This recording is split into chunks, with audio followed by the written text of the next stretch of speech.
All right, so today we're diving deep into the world of Ugandan politics. Buckle up. Yeah, buckle up, because it's a wild ride. Yeah. We're talking about activists. Yeah. And some firsthand accounts. Yeah, firsthand accounts are always the most intense, right? Compelling, exactly. You've got coerced confessions, mysterious figures pulling strings, even a dramatic escape. It's like something out of a movie, right? It really is. But with real-life consequences, of course. Exactly. Yeah. So our source material for this deep dive: excerpts from a pasted text, a raw account straight from the source. Gives us a unique window into what's happening on the ground. It does. Absolutely. The main voice we're hearing, Olivia Lutaaya, she was imprisoned and pressured to plead guilty. Wow. To fabricated charges just to gain her freedom. Imagine that pressure.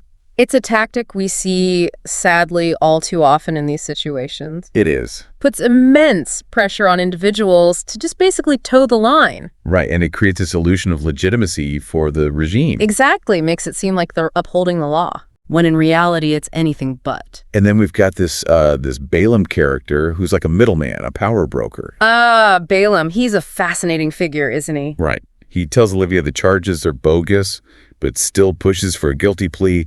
What's his game? Right. It's almost like he's stuck between a rock and a hard place. Yeah. Maybe forced to play this role in the system, even though he knows it's corrupt. That makes you wonder who's really calling the shots. Yeah. Exactly. Is he acting on his own, or is he just a pawn in a bigger game?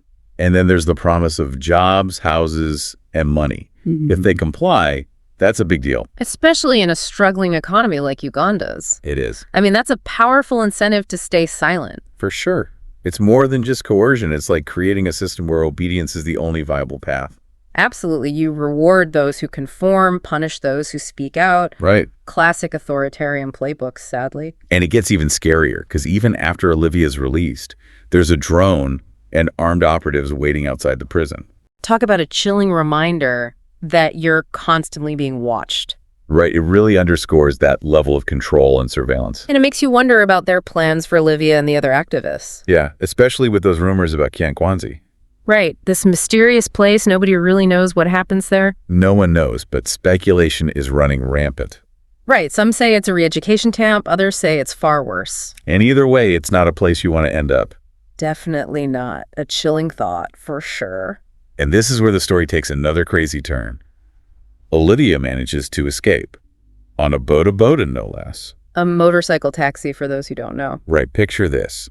The tension, the urgency, and some random Boda Boda driver suddenly thrust into a high-stakes escape. Talk about being in the wrong place at the right time, or maybe the right place at the wrong time. It's like something you'd see in an action movie. It is, and it speaks to the incredible resilience of these activists. It does. They're not giving up without a fight. Exactly. They're willing to risk everything for their freedom. And what about that Boda Boda driver?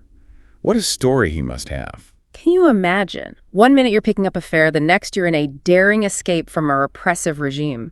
That's a story for the ages. Absolutely. So even though this is just one person's story, it gives us a powerful glimpse into the bigger picture in Uganda. It does. It highlights the challenges faced by those who dare to oppose those in power. Exactly. And the tactics used to silence dissent. It's a story of courage and resilience in the face of oppression.